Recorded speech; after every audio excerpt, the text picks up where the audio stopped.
Eyewitness News is your local election headquarters. We are now on the eve of 4 days that could reshape the Democratic presidential contest between tomorrow, when South Carolina voters go to the polls. Eyewitness News politics editor Ted Nesi is tracking every twist and turn in the race.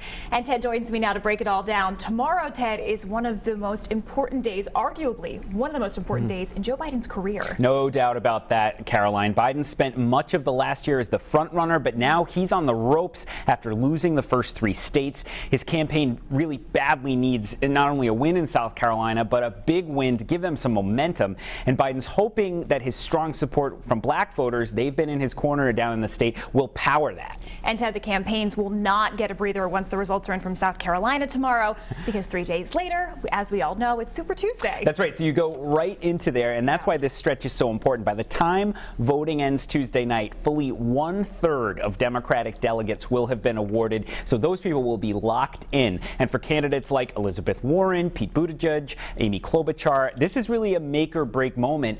Also, it's the first time Mike Bloomberg will be on the ballot, testing whether the hundreds of millions of dollars that he's been spending is actually having an effect on voters. And we're hearing at 5 and 6 o'clock tonight from Steph Machado. She's up in Springfield, where Bernie Sanders is holding the first of 2 Massachusetts rallies tonight. And this is right on Elizabeth Warren's home turf. That's right. What is the calculus there? I think it's a few things, Caroline. I think Sanders, he's now the front runner in this race. He's polling pretty well. He's competitive, I'd say, in most of the states. His team is kind of hoping to land a knockout blow, if it can, on Warren that pushes her out of the race if he could beat her in her home state. And even if he can't, he still has a chance to pick up some delegates looking ahead to the convention. So I think there's a lot to watch as we watch the results come in the next few nights. All right, Ted, thank you. And as I mentioned, Steph Machado will have a live report coming up at 6 o'clock from that Bernie Sanders rally in Springfield. And you can find continuing coverage of the presidential campaign on our website, WPRI.com.